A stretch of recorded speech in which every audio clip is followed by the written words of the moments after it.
So good afternoon, everyone. And today's suttas is Māluṅkyaputta.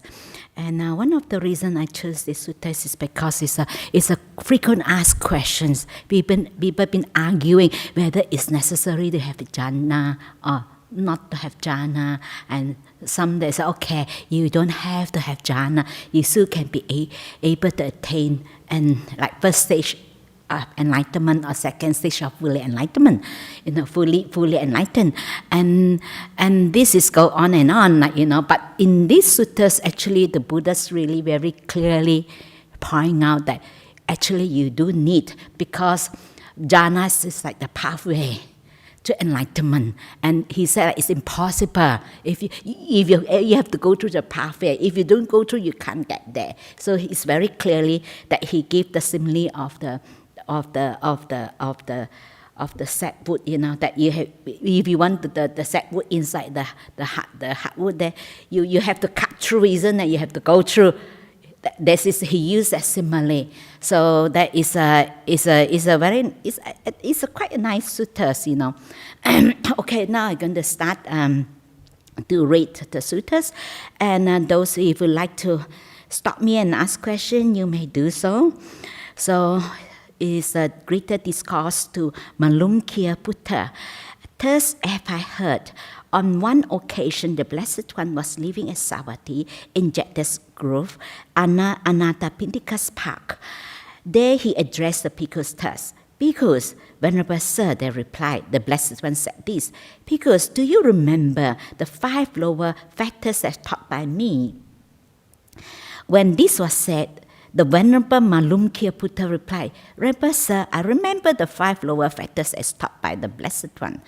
But Māluṅkyaputta, in what way do you remember the lower fetters as taught by me? So how you remember how the way I taught you with regards to the 5 lower fetters? So Māluṅkya replies, Venerable Sir, I remember identity as a lower fetter taught by the Blessed One, and I remember doubt as a lower fetter taught by the Blessed One. I remember adherence to rules and observations as a lower fetter taught by the Blessed One. I remember sensual pleasure as a lower fetter taught by the Blessed One. I remember ill will as a lower fetter taught by the Blessed One. And in this way, remember, Sir, that I remember the 5 lower fetters taught by the Blessed One. So that is the 5 lower fetters. That is the identity, will, and doubt,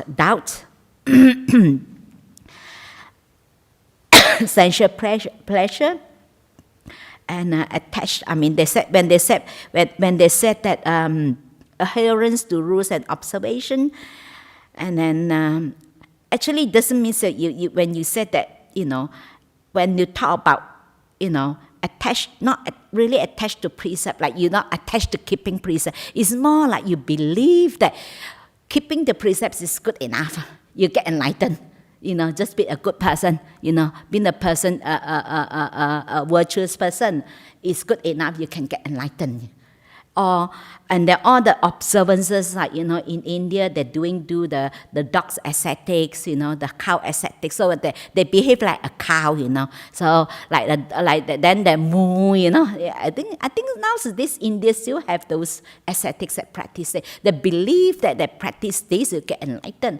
I think in one of the suttas that one of these ascetics asked Buddha what he will be reborn like. After that, the Buddha said, please don't ask me this question.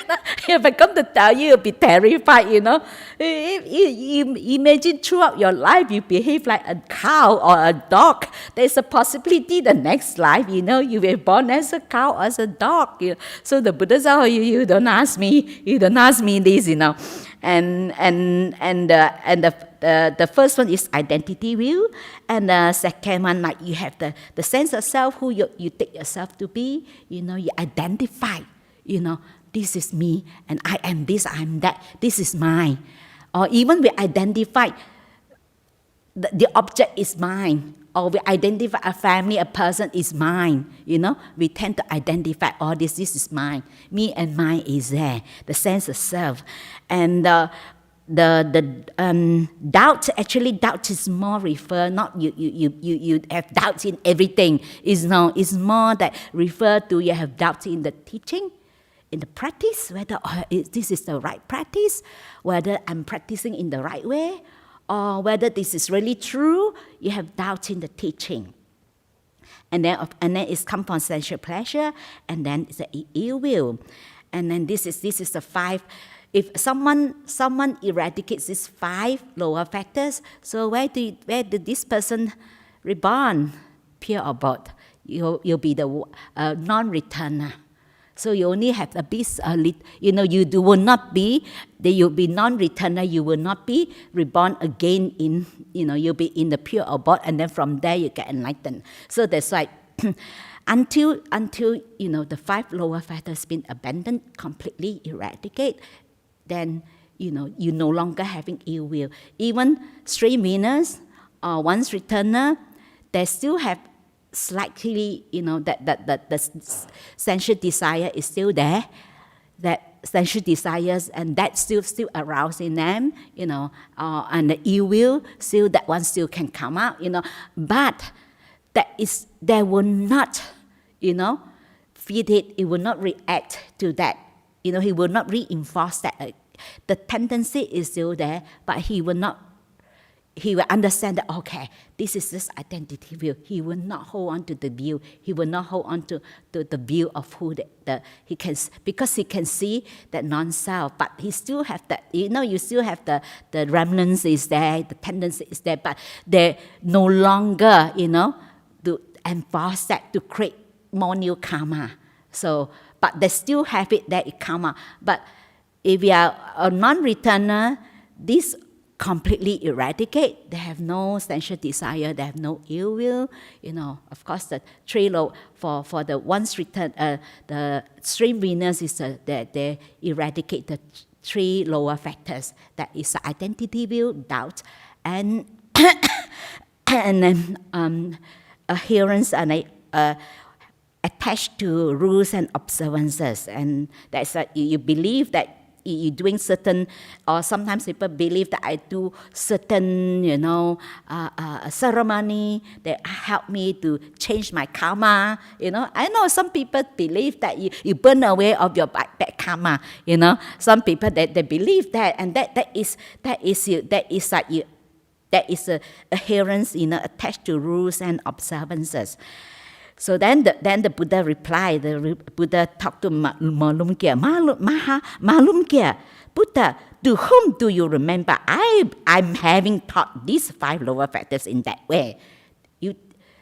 How come, to whom do you remember my having taught these 5 lower factors? Did I ever taught you that way? So most of us, when you talk about 5 lower factors, we say, okay, yes, this is identity view, doubt, adherence to rules and observations, and sensual desire, ill will.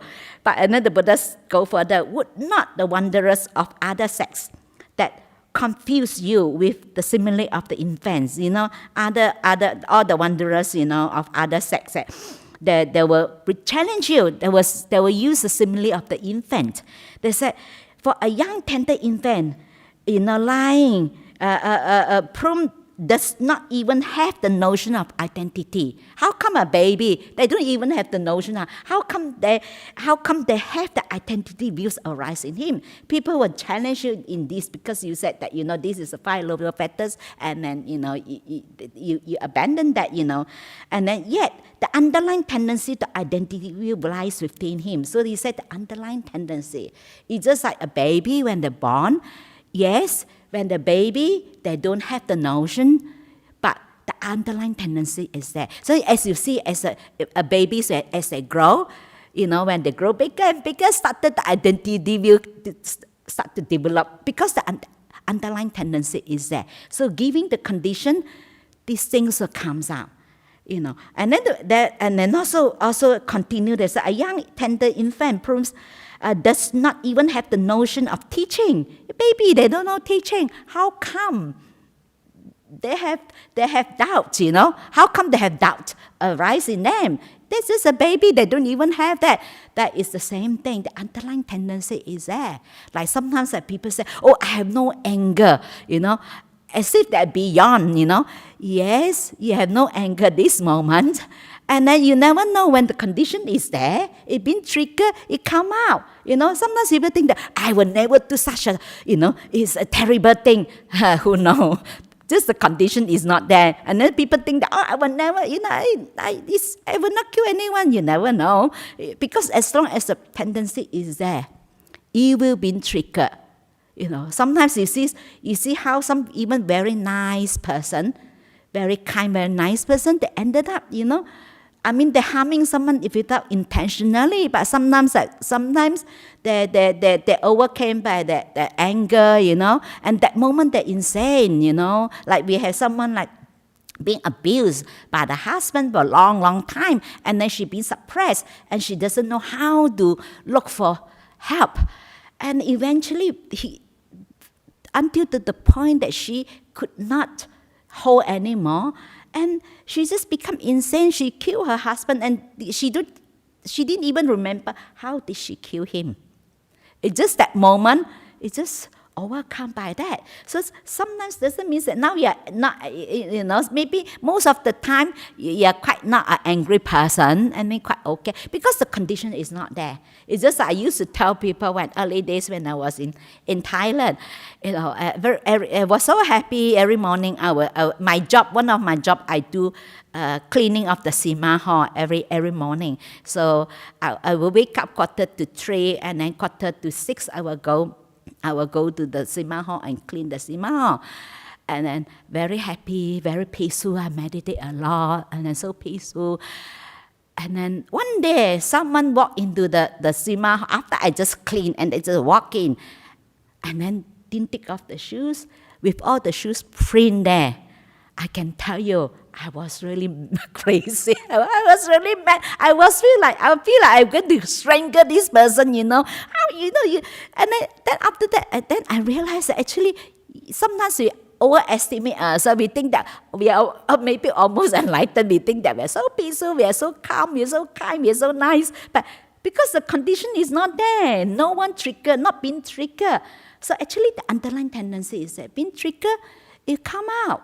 You know, unless you have completely, you know, like if you are the stream and the stream Venus, you know, Hasapanna or once returner, and then the 3 lower fetters is been completely, you know, abandoned, you know, and then it's different. They don't have the underlying tendency, but they still have the underlying tendency of, you know, sensual pleasure. They still have the underlying tendency of ill will, but even they have the underlying tendency, but because of they see non-self, they are the Arya, so they will not reinforce that, but that is still underlying tendency is still there. It's still, you know, it comes up, but for them, okay, it's there, and then it stops.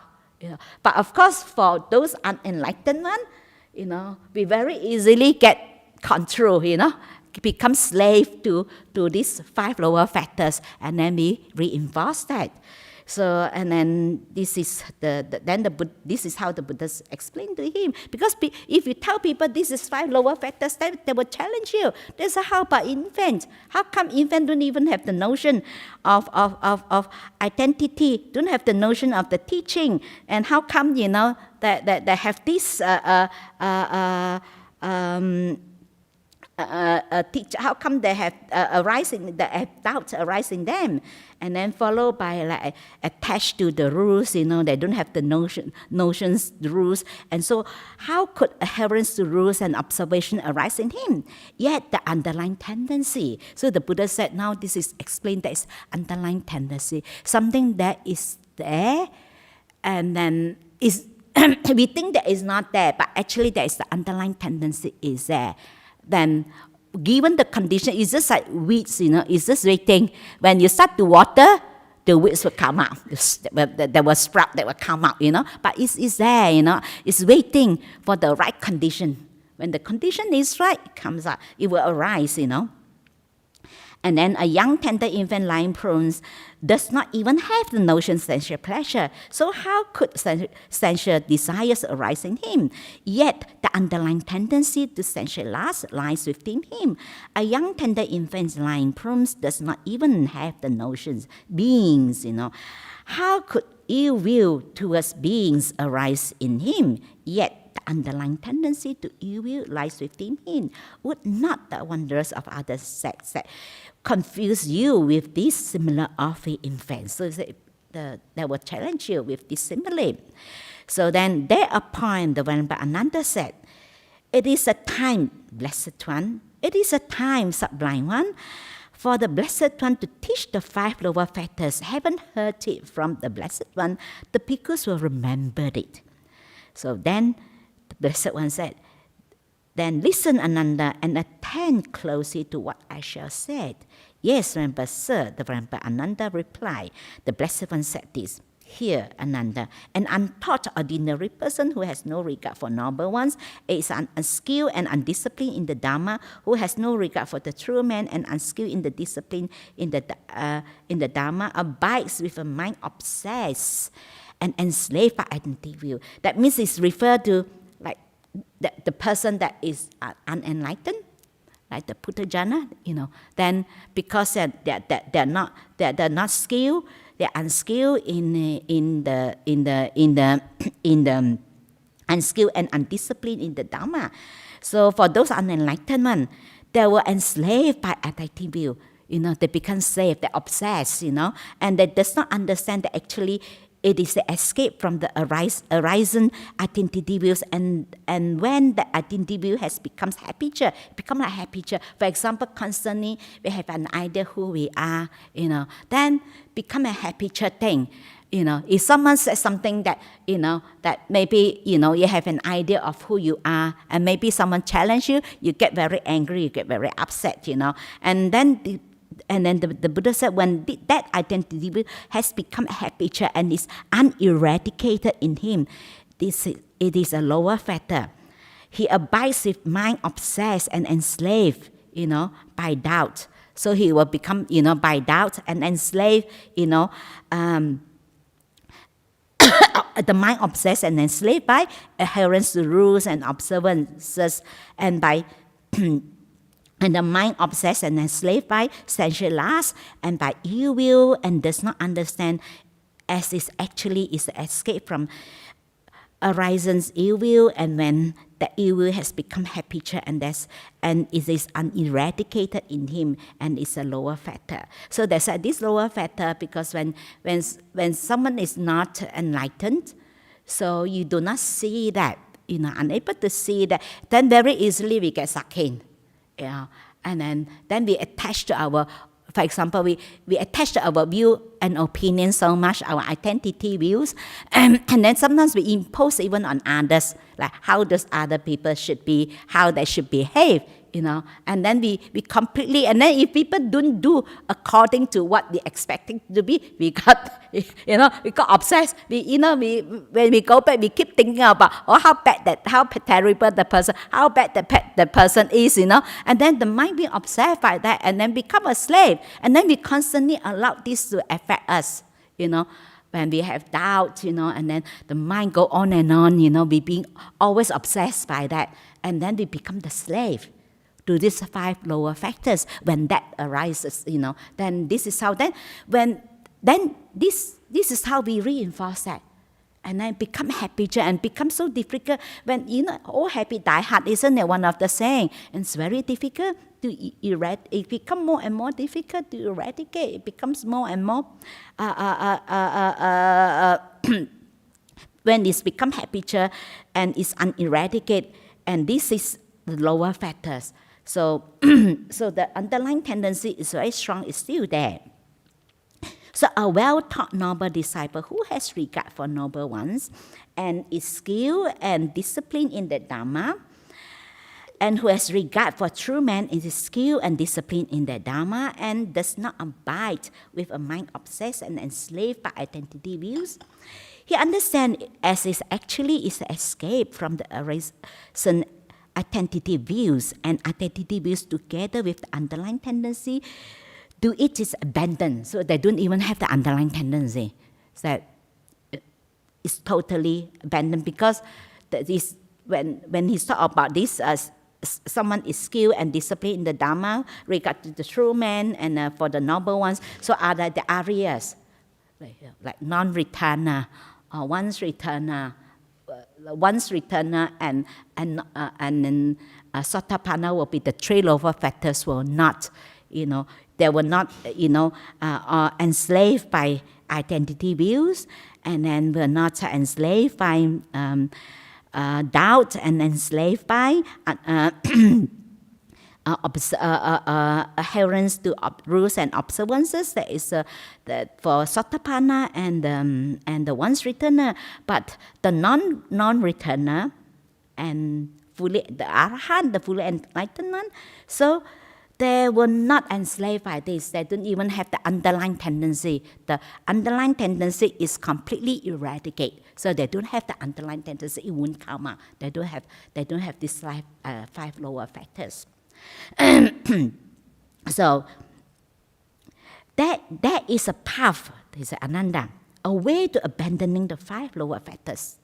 Now the Buddha is pointing out the path, how to abandon the five lower factors. That anyone without relying on the path, on that way, shall know or see, abandon the five lower factors. This is not possible. That's why Buddha said, this is a pathway.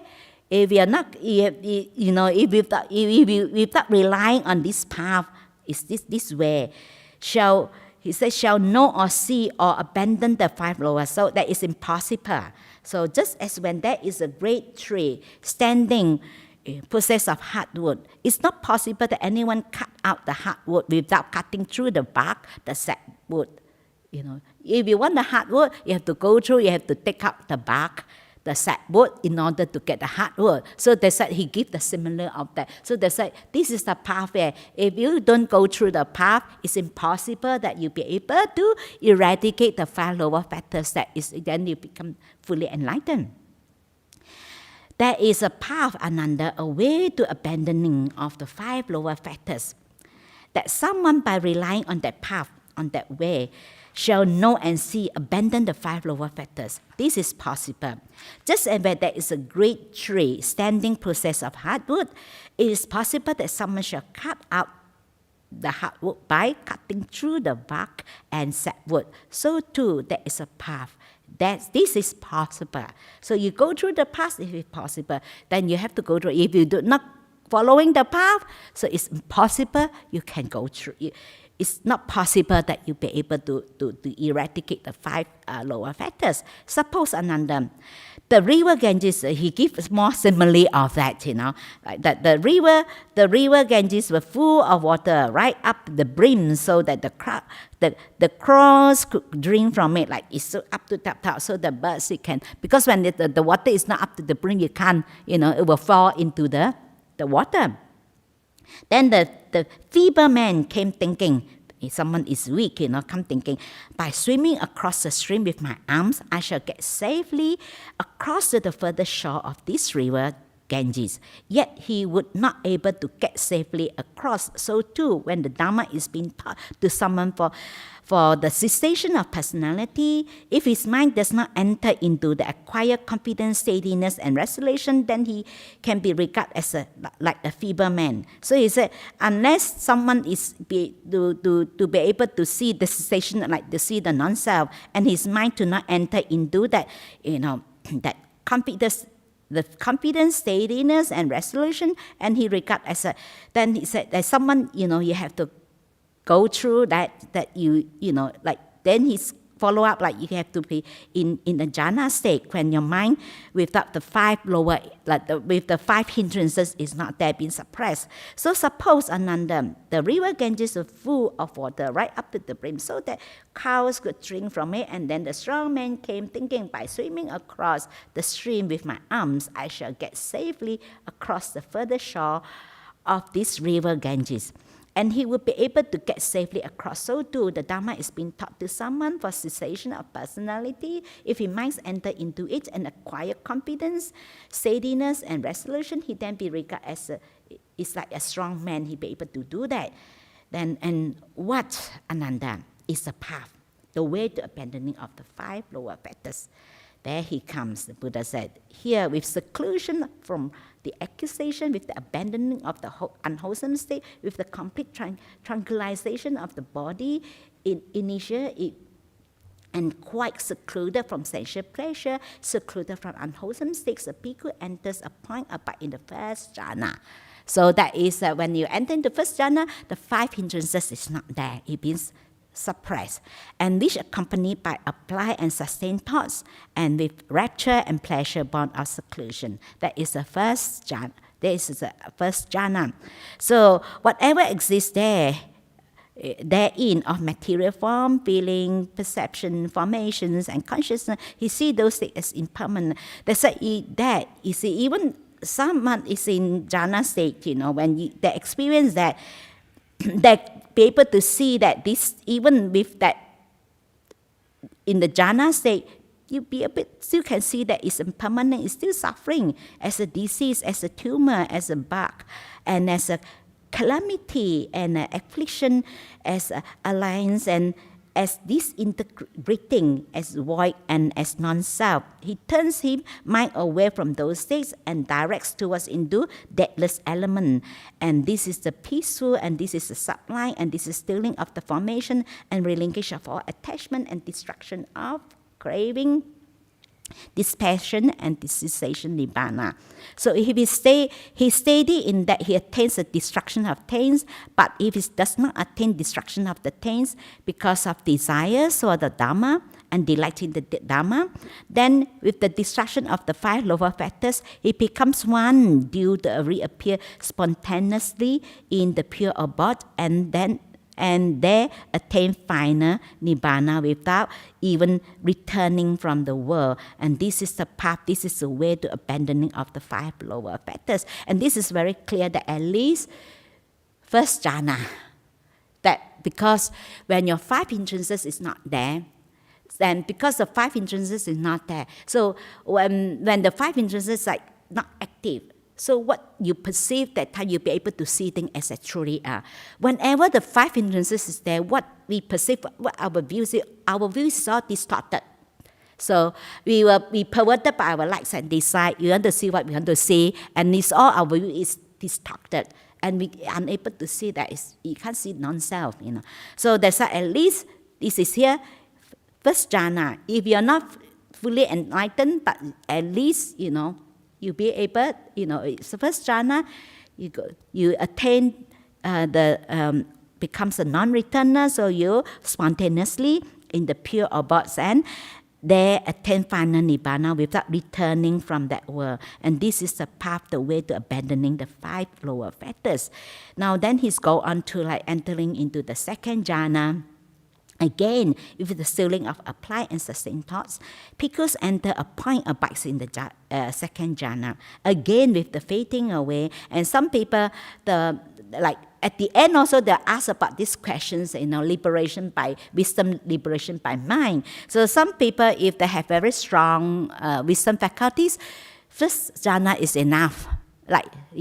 Some people are fast learner, some people are slow learner. So this one, okay. Some people enter a point, abides in second jhana again with the fading away as well of rapture. A bhikkhus enter a point and abides in third jhana again with the abandoning of pleasure and pain.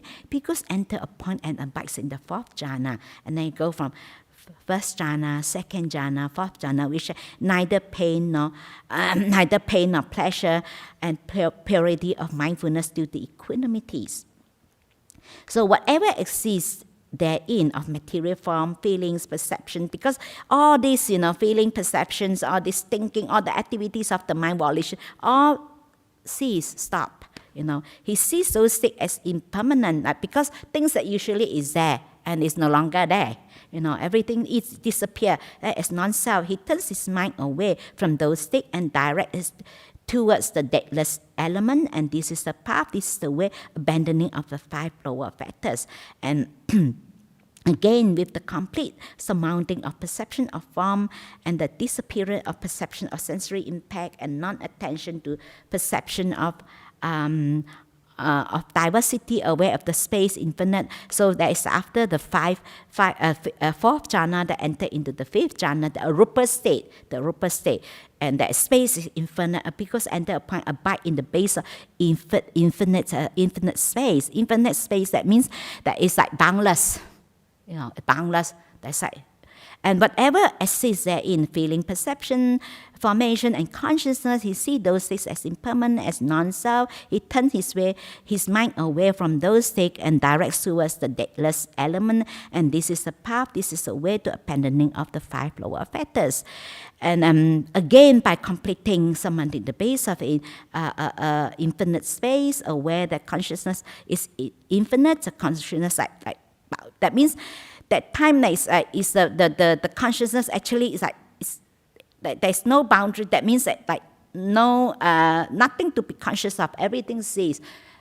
Even consciousness is vanished. That time is everything vanished, because it doesn't mean that unconscious is not unconscious. It's because that time all the mental object is not there. The consciousness arises when there is the sixth sense space is there, the object is there, and the contact, and then that is a consciousness arises. Because you're in that arupa state and jhana state, that is everything cease, is not there. So it's nothing to be conscious of, That's why that is all disappear. So it's not unconscious, it's not that you don't know anything. It's just that because everything cease, all the formation activities of the mind, all the thinking is all not there. All the activities, mental activities not there. So that you don't have anything to be conscious of. So even the sixth sense base also rely on have the object and the contact, like the mind base, the mind. So there is a mental object is there. Then that is where the mind consciousness will arise, that it rises at that moment. But when we said that the consciousness disappear, it's not that being unconscious. It's just that everything cease, nothing there. Everything disappear. That's why there's nothing to be conscious. Everything cease. Again, by completely surmounting the base on infinite space, aware that consciousness is infinite, a bhikkhus enter a point and abides in the base on infinite consciousness. Whatever exists therein of feelings, perceptions, formation, and consciousness, and sees states as impermanent, as non-self, he turns his mind from those states and direct towards to the deathless element. And this is the path and the way to abandoning the 5 lower fetters.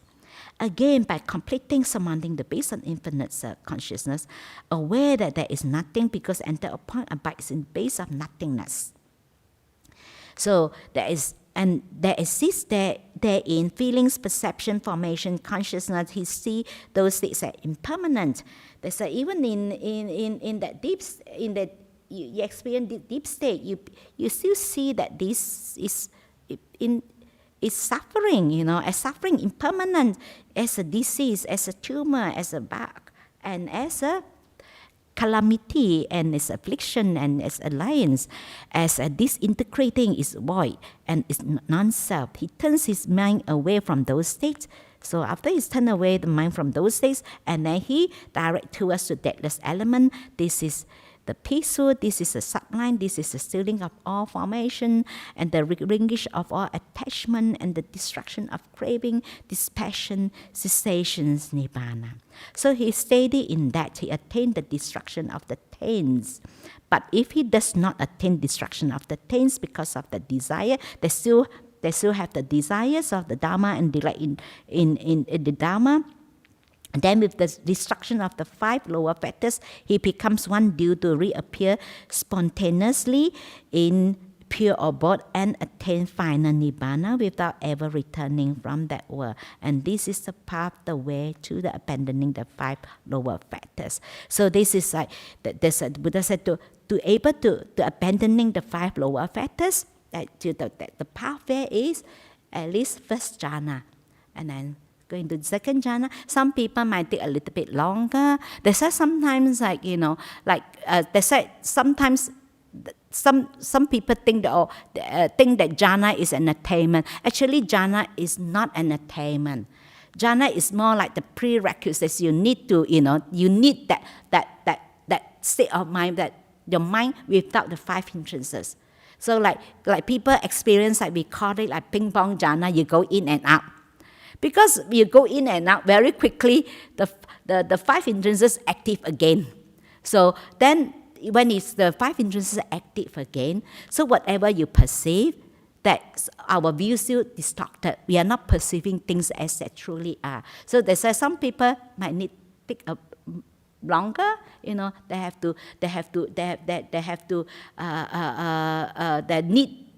need the 5 hindrances to be suppressed for a longer time. They need a longer period to be able to penetrate through, like to see the Dharma, to see non-self, to see the Four Noble Truths, to see the 3 characteristics, the impermanent. So that's why this is that's why you see he go through from first jhana, second jhana, third jhana, fourth jhana. So there is a possibility when first jhana you'll be able to eradicate the 5 lower fetters. But some people first jhana still unable. So the second jhana, then you be able to eradicate the 5 lower fetters. So sometimes even second jhana still unable, but then you third jhana, you be able to eradicate, that 5 lower fetters or fourth jhana. Or sometimes even with fourth jhana still, because of the wisdom faculties is too weak, and then unable, to really see it. Because some people that the wisdom faculties is weak, that's not strong, then they take a longer time. Like some people are, sometimes you give the same teaching. Some people learn very fast, some people take a longer time, isn't it? They have to listen many times only that they be able to get it, And they said, so we come to the 16. Venerable Sir, if this is the path, the way to abandoning the 5 lower fetters, then how is it that some bhikkhus have here they said, gain deliverance of mind, and some are said to gain deliverance by wisdom. This is what they said. They said this is the argument. Some people believe that you can attain enlightenment without jhana, because only by wisdom. So only you practice insight meditation. So you practice insight meditation, so you be able to attain. So actually what the Buddhists here very clearly pointed out, that you have to at least first jhana. So like those people, the first jhana is enough for them. Because of the 5 spiritual faculties, the wisdom faculties is very strong. So they are fast learner, very quick. So immediately after first jhana, they be able to, be able to see that like this is because of strong wisdom faculties. And then, but some people, they're very strong in samadhi, that, then actually the wisdom faculties is not so strong. So they are, they is like a slow learner. So they have to go through until, into the arupa state, the 8 jhanas, they will go through that. And then only they'll be able to, because sometimes if the 5 hindrances, you're not suppressed long enough, like almost like the 5 hindrances go to sleep, it's not active, then only you'll be able to penetrate through. But some people, they're slow. So before you be able to penetrate through, and then the 5 hindrances active again, wake up again.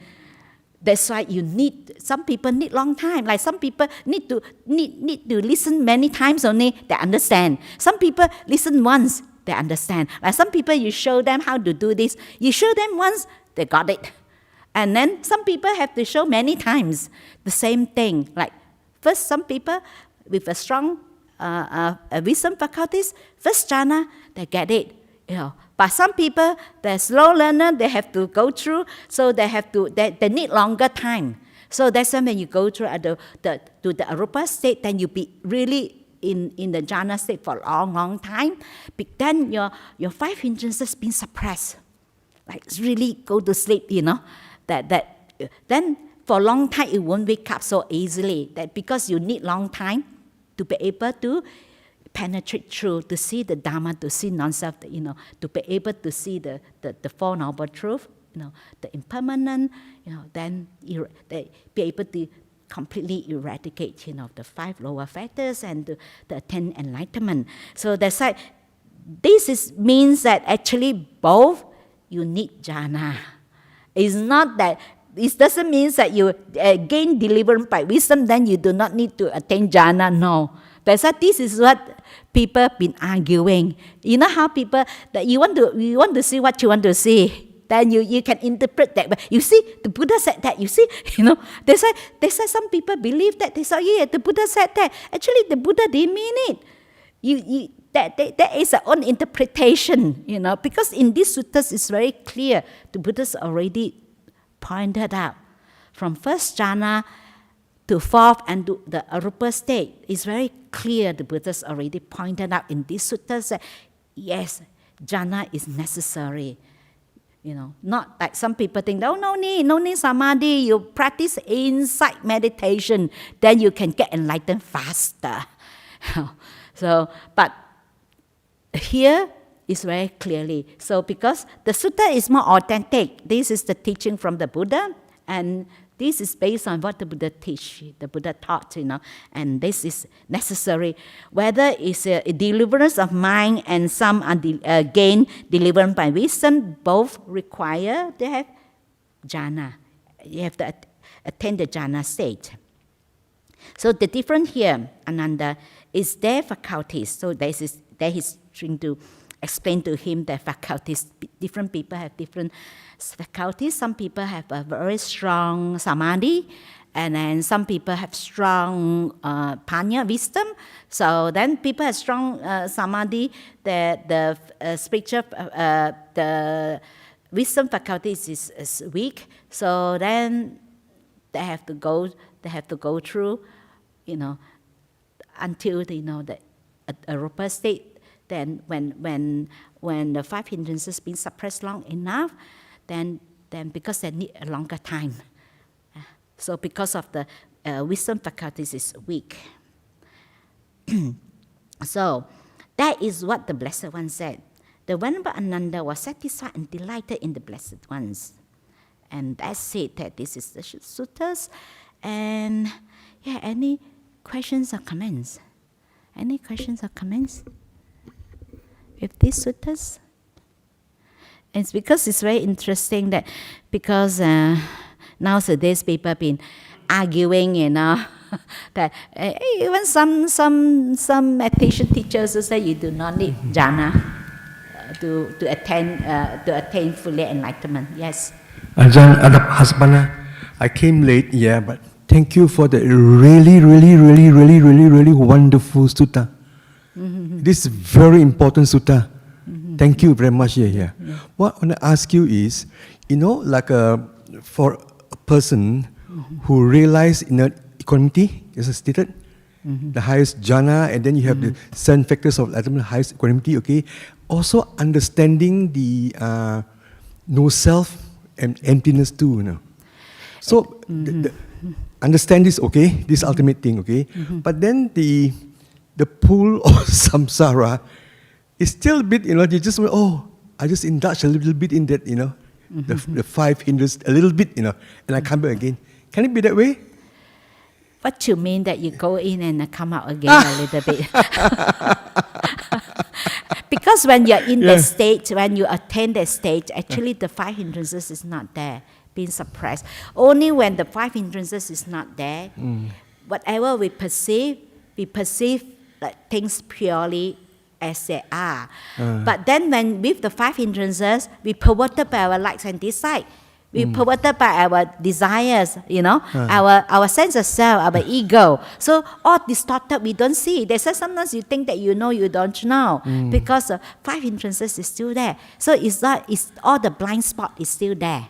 So that's why you actually, to be able to see non-self, that 5 hindrances has to be suppressed, like temporarily, like not fully abandoned, because you're not that time not fully enlightened yet, but that is suppressed. Then no. That's why sometimes, to me, I personally consider that you really attain jhana state, you have to be really very skilled.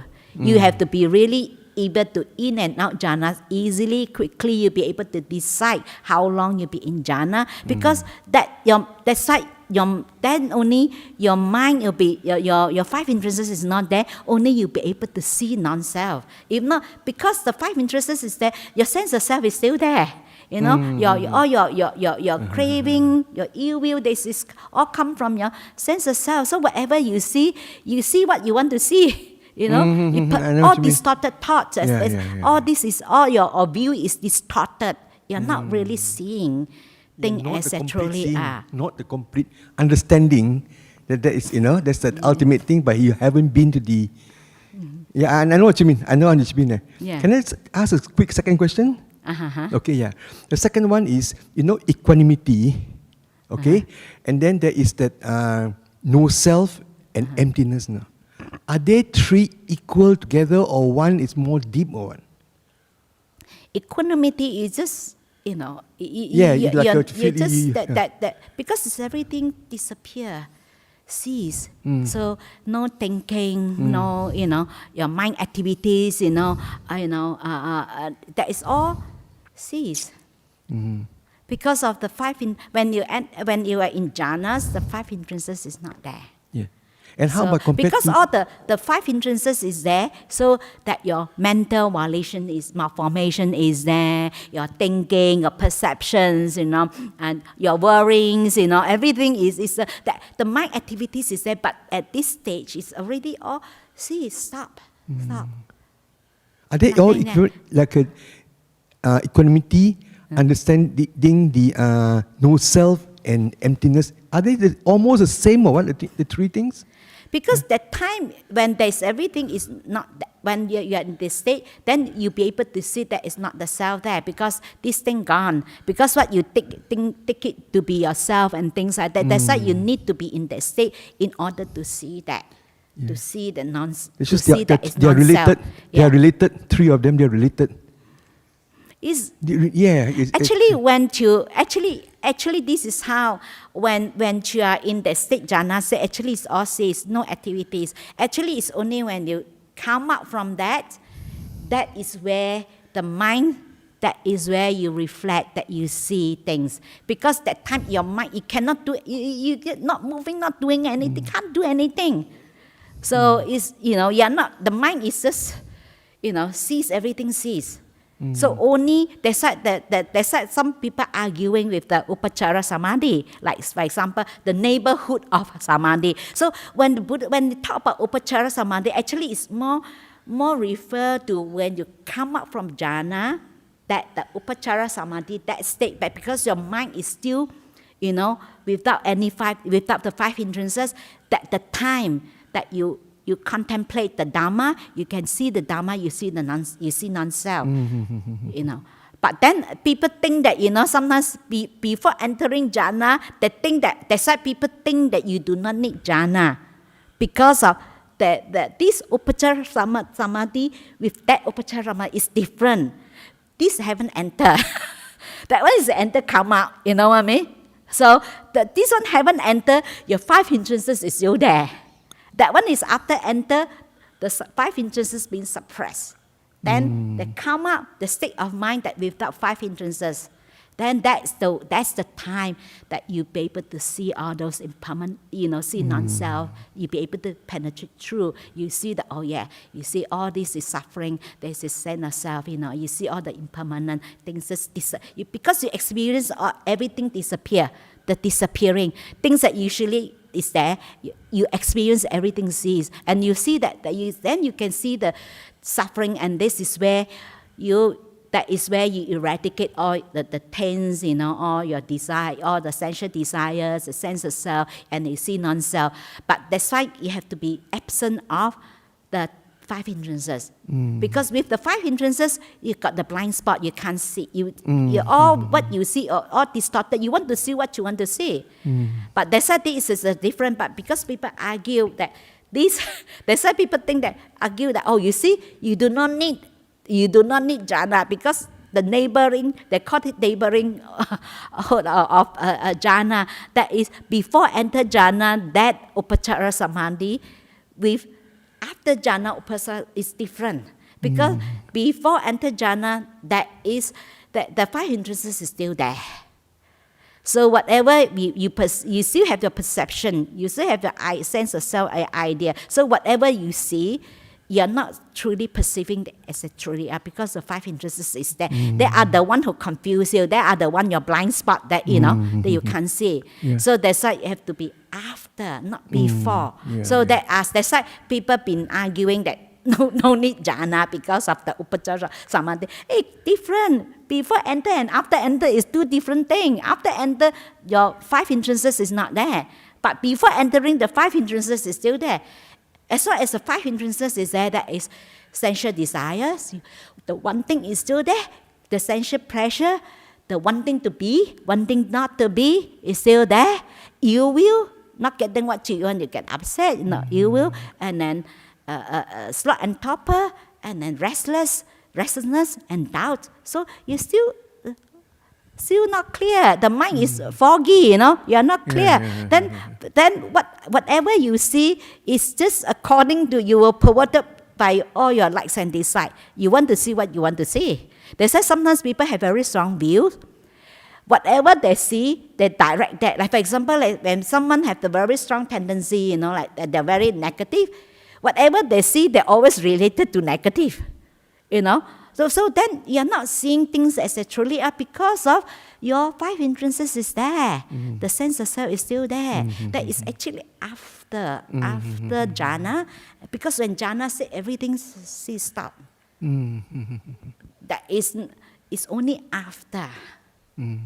Thank you very much, Ajahn Hasapanna. I understand now.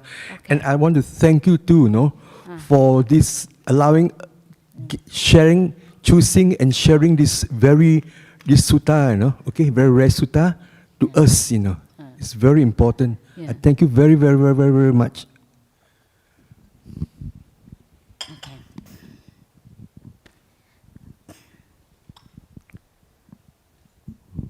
Thank you for explaining about the Upadhamma Chanya before and after. I think that's really clear. Yeah. And what I want to raise is something to do with the teaching. I know the Buddha and his disciples were so well practiced in different meditation practices, and over lifetimes they would have gained a lot of wisdom and knowledge. So when the Buddha taught these soon after he became enlightened and all throughout his life, a lot of them became enlightened. Whereas today what we find is we're not, well, I'm just speaking for myself. I'm not a person who's able to reach jhana, but I find that the teachings are always talking about jhana. So it's such a difficult thing to hear about something that's just so foreign, that's so far away. I might not even reach there in my lifetime, and yet we talk about it so often. So I was wondering, how would you then expound what the Buddha said to very experienced people with wisdom who are practicing, who's given up the normal worldly life, because I haven't. How would you then interpret this to fit into ordinary life? Okay. So I think the Buddhas also stress a lot about gradual training. It's a gradual training. So you see those all, you think that they're very, they get enlightened so easily, but you never know how long they have been practicing. They have been practicing eon lifetime. Even some of those disciples, like Sariputta, Moggallana, actually in there, they've been together with the Buddha, like with the previous Buddha, eon lifetime. That's why you cannot compare. That's why you think that, why they are faster? Because, you just like, for example, like you just newly come to school, and then these people have studied, from primary school, secondary, high school, and then they graduated. They spent all these years studying, and then we started to enter into the school. We think that, wow, they're very fast. Especially when they graduate, and then you think they're so fast, but then how much work behind, that they put in, they have been practicing how long. Even with many of the Buddha's disciples, when the sutta said no long time compared to your life in the samsara, the eon lifetime. No long time, 50 years is no long time. So there is some even with Anuruddha, and when he also become a monk for how many years? I remember, I think, 7. I think many years, Even that time before he got lots of psychic power and all this. And also some of them after 30 years, being a monk, practicing 30 years or 50 years only they get enlightened with that kind of practice. So that's why you cannot compare like this, because they have been putting in the effort. Because you only see the moment, like people say, oh, why they listen to the Dhamma immediately, they listen, why we listen so many times cannot get enlightened? Because, like for example, those that be able to get enlightened because some people when they have the strong samadhi, then sometimes even they come up from the meditation state, they come up. So the five hindrances are still sleeping, like still not active. And then the moment if they listen to the Buddha's teaching, then they'll be able to penetrate through. So that's why we cannot compare. So because they're in the state of mind. But of course not everybody have the state of mind. So the Buddha also said this is a gradual training. So all you see that after practicing, you see your benefit. You become a better person, you're a happier person, you're a more peaceful person. All you need to do is just continue, keep going. You get there. As long as you're on the right path, like Buddha said, you fall into the right path.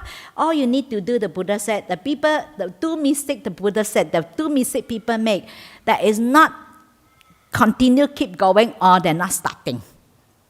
So not starting at all, or they stop, they don't continue. So all you need to do, if you're on the right path, the Buddha said, you're on the right path, all you need to do, you have to keep going.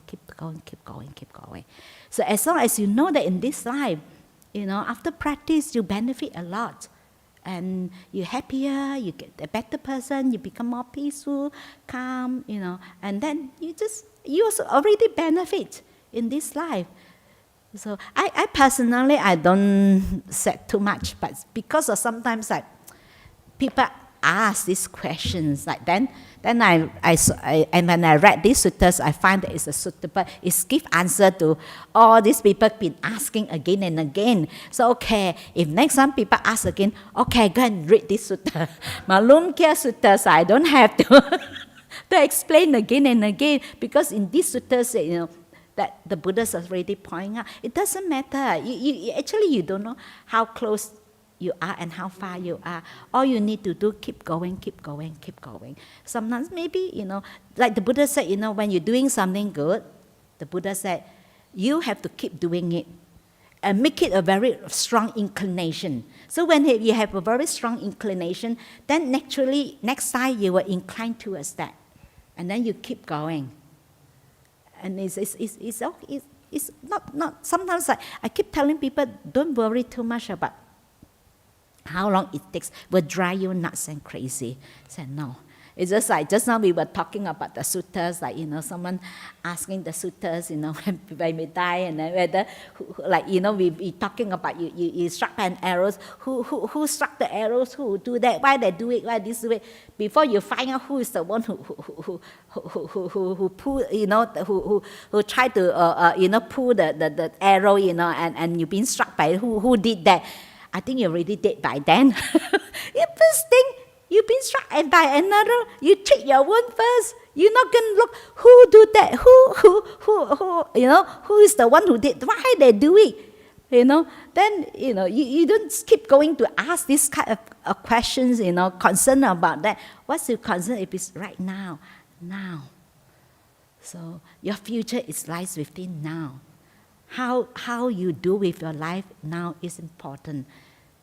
What we have done in the past, we cannot change, but now, we change now.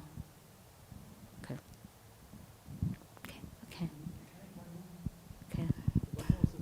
Yeah.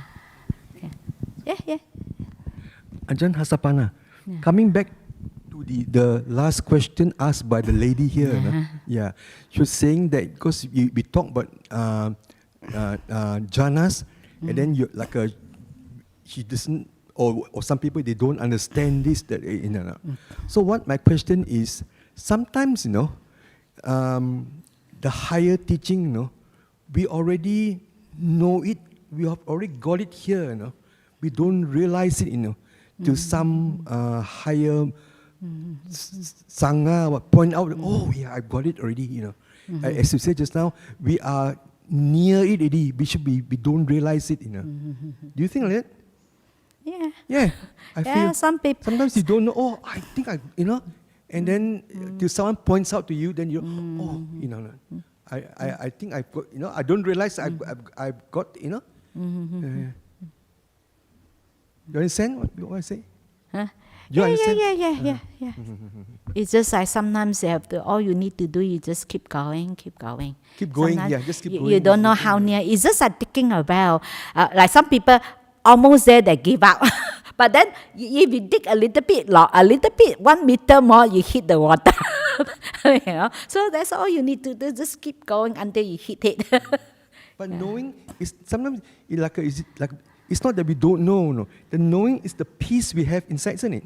Yeah. Then you measure from the peace you have, isn't it? Yeah. And how what you have benefit you in this life, and you see that is already the progress. So, and then all you need to do is just keep going. Thank you for this deep teaching very much. Yeah. Get questions? Because I have 6 o'clock Zoom meeting. Okay.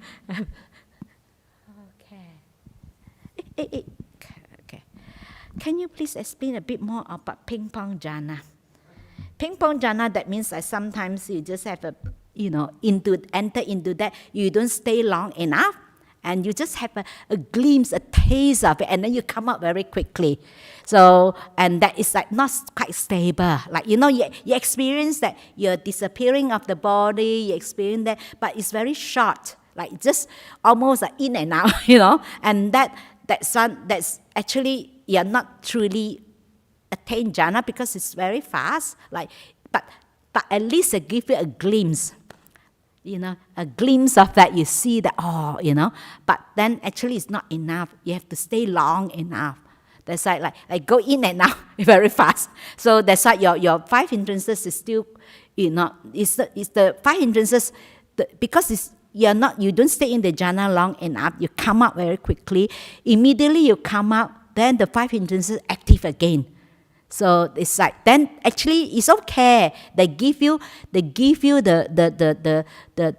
glimpse of that, to see that, at least you'll be able to see that. Dear Jhana, I'm wondering how you abandon the fight.